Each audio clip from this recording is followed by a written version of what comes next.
Oi, eu sou Fernando Oliveira, esse daqui é Defesa Física, e no vídeo de hoje a gente vai resolver questões sobre gravitação. Então, como é um vídeo normalmente longo por conta da resolução de questões, vamos começar agora. Aqui, as questões eu normalmente pego do livro Tópicos de Física, a referência do livro está aqui na descrição, caso você queira utilizar ele para estudar. Normalmente é ele que eu mais utilizo para pegar assuntos do ensino médio. E aqui a gente começa com a sexta questão, que é da Cassegrain Hill.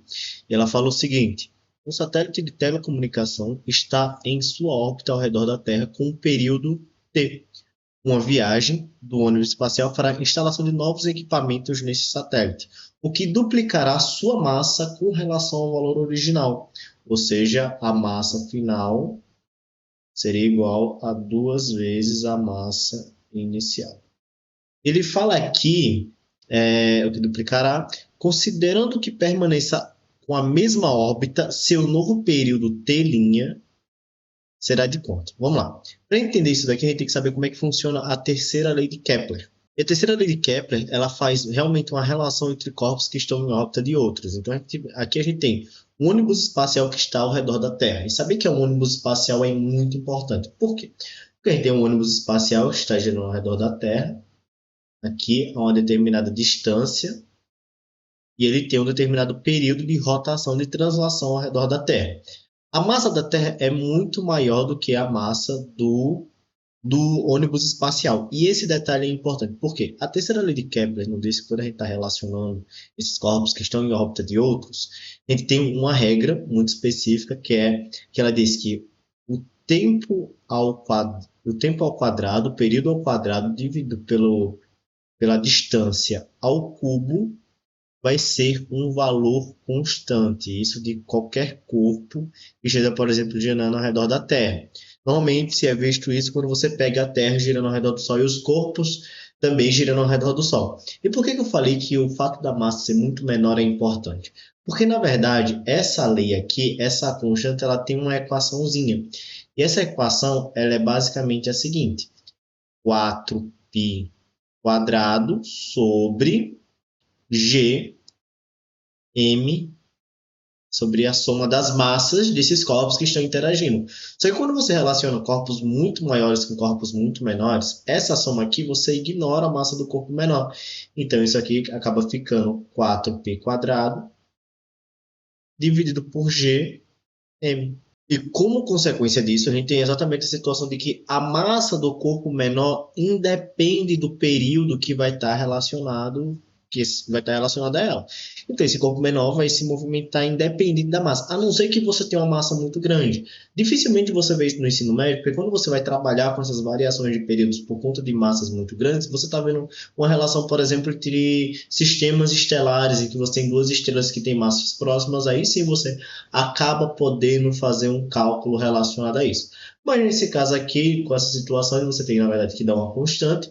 Então, se você alterar alguma coisa dessas, para você realmente ter uma alteração no período, você teria que alterar a distância dele da proximidade ou não do planeta. Mas como você só alterou a massa, de forma que ela de nenhuma maneira ficou significativamente próximo da massa da Terra para que ela tenha alguma influência, então a resposta acaba sendo a letra C, porque o período acaba sendo igual, porque a massa ela não interfere, a massa do corpo menor. A massa do corpo maior, ela interfere sim, como pode ser visto na equação. Essa é uma questão que pode ser feita de maneira muito rápida, mas aqui no vídeo eu prefiro dar essa explicação um pouco mais abrangente do que eu estou fazendo para que você realmente entenda, porque para fazer rápido a pessoa faz sozinho.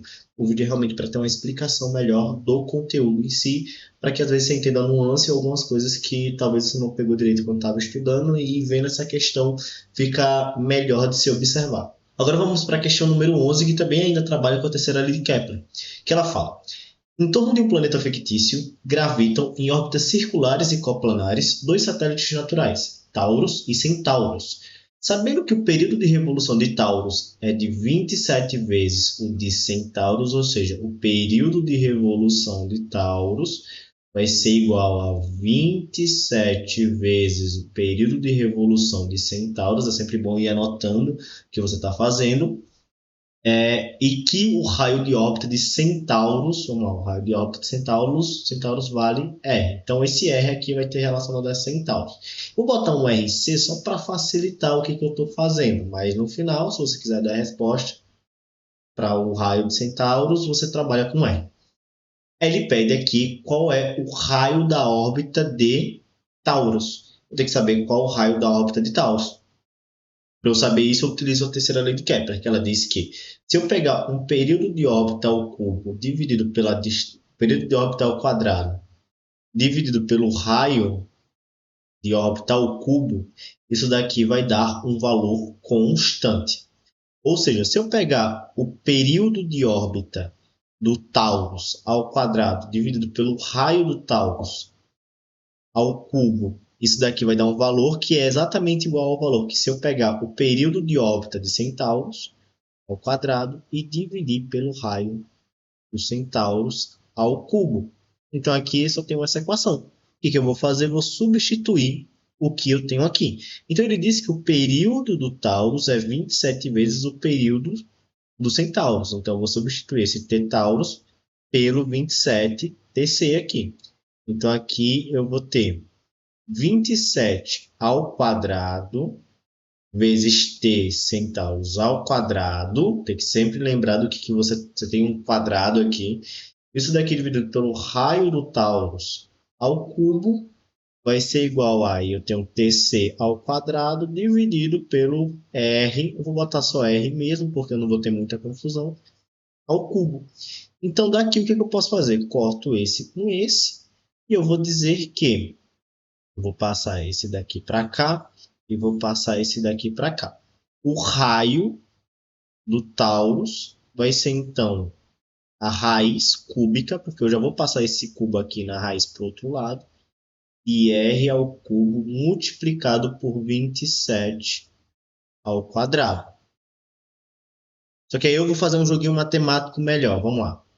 O R eu já posso tirar aqui, porque R ao cubo, a raiz cúbica de R ao cubo é R. Só que esse 27 aqui, ao quadrado, eu posso dizer que isso é 27 vezes 27. E 27 é uma raiz cúbica perfeita, que é 3, porque 3 vezes 3 é 9, 9 vezes 3 é 27. Então aqui teria 3 e aqui teria 3. Então aqui no final o que eu vou ter vai ser 9 vezes R, porque fica 3 vezes 3 dá 9, eu tirei da raiz cúbica, ficou 9R. Então a órbita do Taurus vai ser igual a 9 vezes a órbita do Centauros. Isso daqui é a letra A.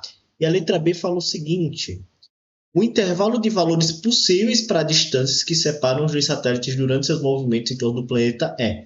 Vamos lá, eu vou desenhar para ficar melhorzinho. Aqui eu tenho um planeta. Por exemplo, aqui eu vou ter uma distância R. E eu vou ter. É o Centauro que está na distância R? Eu vou ter o Centauro. E eu vou ter uma distância 9R aqui, no caso 9R. E eu vou ter o Taurus. Isso daqui é uma das distâncias deles. Seria como se eles estivessem na mesma linha visada e você tem a menor distância possível, que é uma reta aqui. Então, que seria esses 9R menos esse R. Então, uma das distâncias seria 8R. Qual seria outra distância? É só a gente imaginar agora que o Centauro, por exemplo, ele está no lado oposto.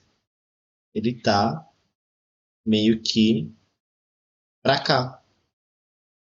Vou botar só esse R aqui, eu vou ignorar um pouquinho o raio do planeta nesse caso, porque ele não me deu e não me perguntou nada sobre ele. Então vamos dizer que esse R aqui é muito maior que o raio do planeta. Então aqui eu teria, ele é uma distância de 9R daqui, e o Centauros a uma distância de R, então somaria o 9R mais esse R, e a outra distância que eles poderiam estar seria esse 9R mais R, que seria 10 Rs. Então essa distância, ela vai ser, na verdade, eu vou botar aqui 10 Rs, podendo ser 10 Rs o máximo, ou o mínimo sendo 8 Rs. Essa é um intervalo de distâncias que o corpo consegue permanecer ali um do outro. Vamos agora para a questão 18, que passa um pouquinho da terceira lei de Kepler, e agora a gente vai trabalhar realmente com gravitação universal, com a quarta lei de Newton. Essa questão 18 fala o seguinte: Na situação esquematizada nas figuras, os corpos P1 e P2 estão fixos nas posições indicadas e suas massas valem 8m e 2m. Então, a massa de P1 vale 8m, a massa de P2 vale 2m, respectivamente. Deve-se fixar no segmento que une P1 a P2 um terceiro corpo P3 de massa m, de modo que a força resultante das ações gravitacionais dos dois primeiros sobre esse seja nula.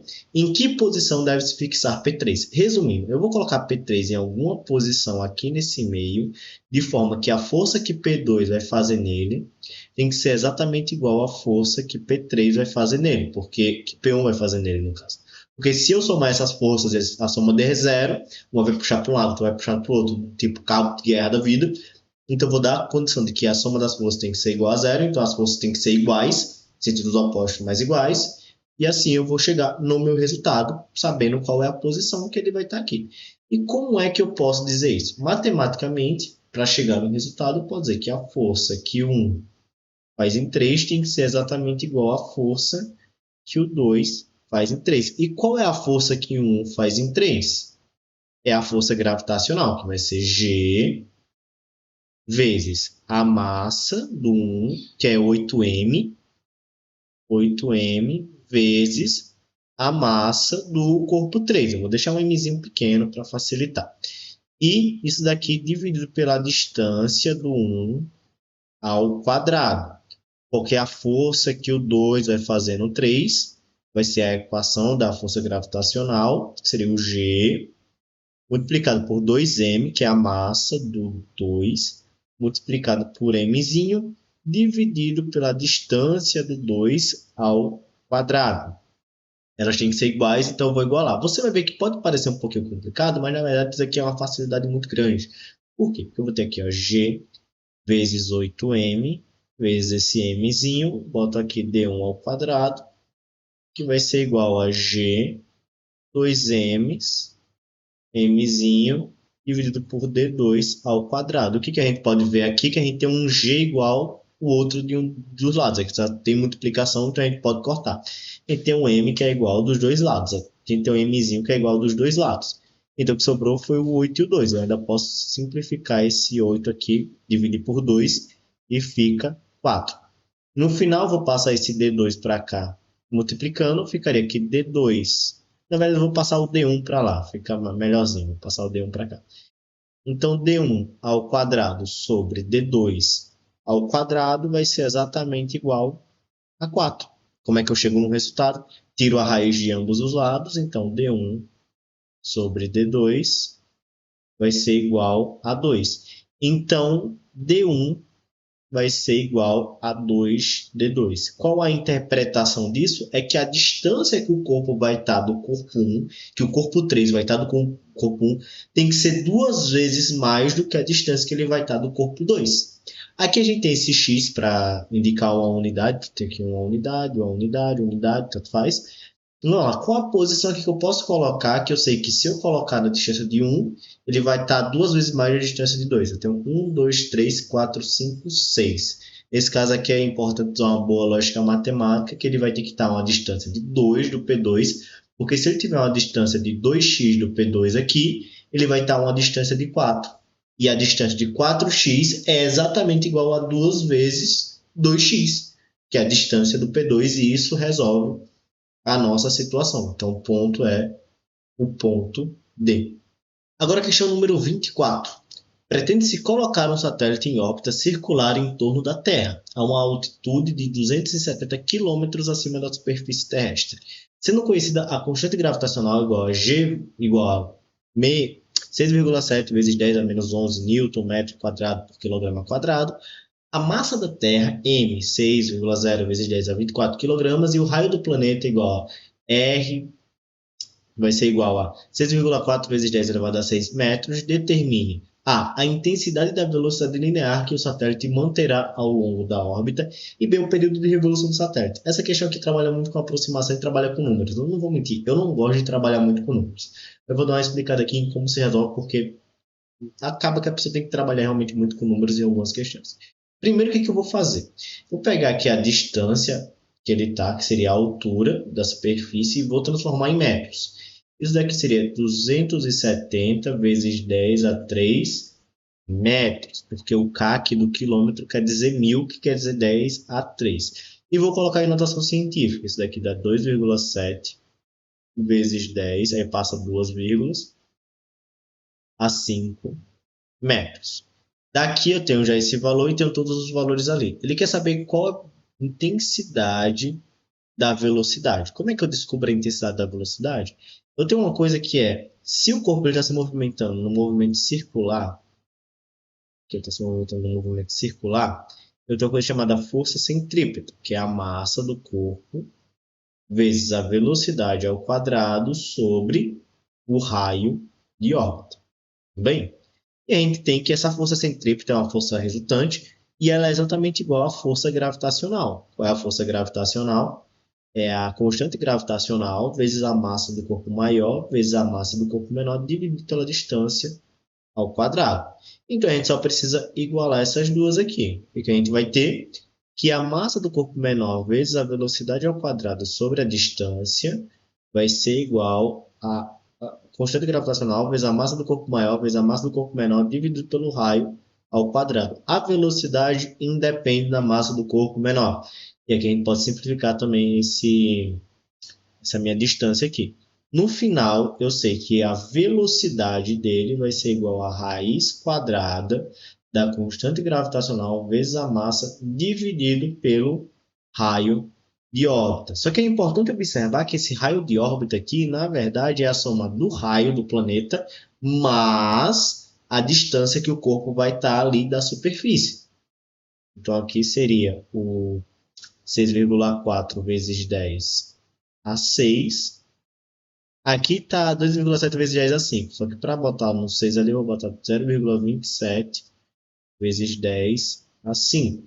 Aqui mais a 6 no caso. Ai, que ficou feio demais esse 6. Tá, 6. 0,27 vezes 10 a 6. Resumindo, a velocidade ela vai ser calculada como a raiz quadrada de qual a constante gravitacional? 6,7 vezes 10 elevado a menos 11, multiplicado pela massa, que está em quilogramas, está no sistema internacional, bonitinho. 6 vezes 10 a 24 quilogramas, dividido por 6,4 vezes 10 a sexta, mais 0,27 vezes 10 a sexta.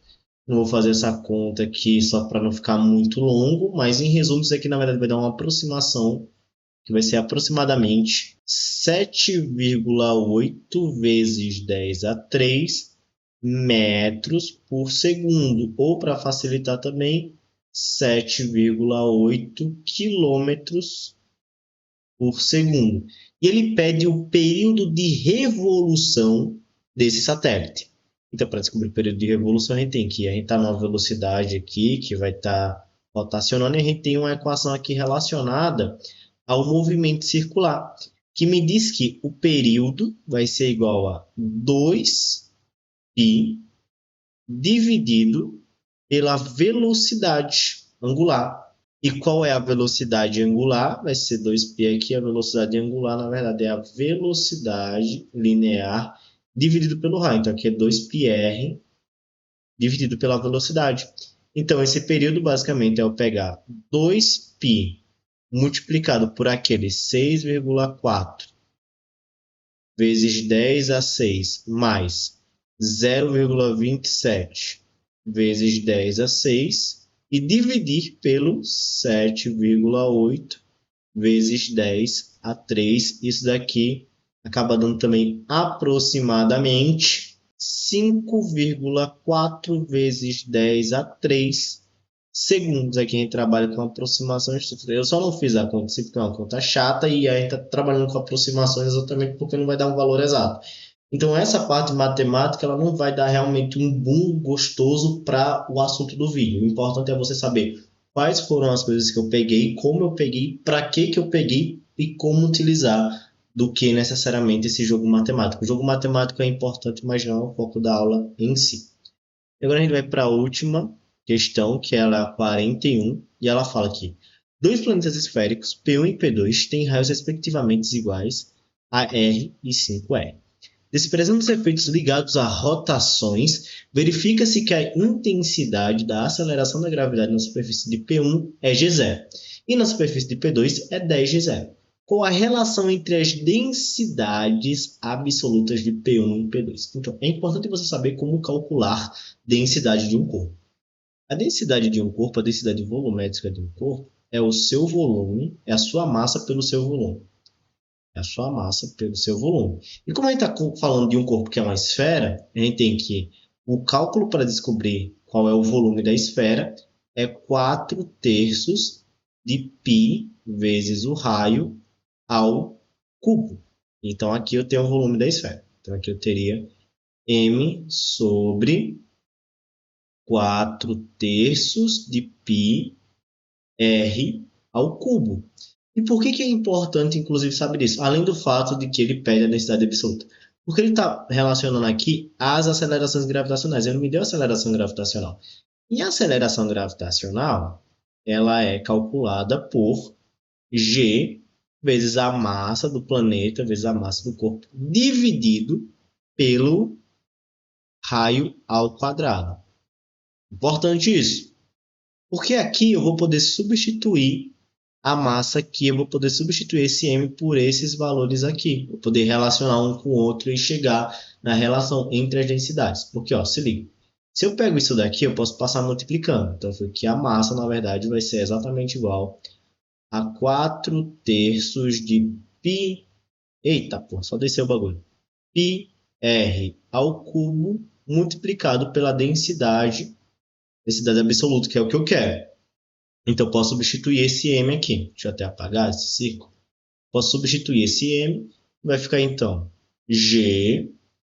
Aí, esse m é 3/4 de π r ao cubo mi dividido por r ao quadrado. Aí, você pode ver aqui que eu posso cortar esse r ao quadrado por esse cubo aqui. Vai ficar só r. Então, no final, eu tenho, na verdade, um g 3/4 e r mi. Agora eu posso relacionar, na verdade, minhas outras relações de corpos substituindo os valores. Por quê? Ó, ele disse os raios dele, um é R e outro é 5R. Ele diz aqui a massa dos planetas iguais, representa a sociedade. Qual a diferença entre as densidades? Ele não diz as massas, mas eu não precisei também da massa, agora que eu percebi que eu acabei com a massa. Então não precisa nem ligar para a massa, porque eu estou relacionando a densidade linear. Então, ó, a aceleração gravitacional do planeta 1 vai ser g0. Esse g0 vai ser exatamente igual à aceleração gravitacional, 3/4, vezes π, vezes o raio, que é r, vezes o μ. A aceleração gravitacional do 2 vai ser igual a 10g0, que vai ser igual a g 3/4 π, só que o raio é 5r. 5r vezes o μ. Então aqui eu vou botar μ1 e μ2. Agora eu posso dividir um pelo outro para descobrir qual seria esse resultado. Então eu vou dividir aqui do ladinho, eu vou dizer que g0 dividido por 10g0, você já vê que eu já vou poder cortar aqui, vai ser g vezes 3/4 de π r μ1, e aqui embaixo g 3/4 de π 5r μ2. Aqui eu vou já cortar o que eu posso cortar, corta esse g com esse g, corta esse g0 com esse g0, corta 3/4 com 3/4, corta π com π, corta r com r, e no final só sobra aqui. Eu tenho 1 sobre 10 vai ser igual a μ1 sobre 5 μ2. Então, eu posso passar esse 10 para cá e esse μ2 para cá. Eu vou deixar o 5 aqui para dividir. Então, eu tenho que μ2 vai ser igual a 10μ1 sobre 5, que é exatamente igual, na verdade, a 2μ1. Então, consequentemente, a densidade absoluta do corpo 2 vai ser igual a 2 vezes a densidade absoluta do corpo 1. E você viu que poderia parecer complicado, a gente usou muitos termos no começo, só que no final foi cortando tudo. Por isso que eu prefiro muito mais letras do que ficar trabalhando com um monte de números, porque letras você sai cortando e você só precisa escrever ela ali e não se perder com ela, que no final, ó, uma belezura. Então é isso, eu espero que você tenha entendido o que eu falei aqui, espero que tenha entendido a explicação das questões a partir da minha explicação, a explicação da questão a partir da minha explicação. Eu espero que você tenha entendido o conteúdo. Por favor, se você acha que é uma boa maneira de explicar, manda para alguém que você acha que vai gostar, que vai entender o conteúdo, que vai ajudar na escola, no ensino médio, etc. Muito obrigado por ter assistido até aqui. Tem muito mais conteúdo nesse canal, além de resolução de questões, tem aulas, tem divulgação científica, vai ter muito mais coisa vindo aí. Então é isso, muito obrigado e tchau.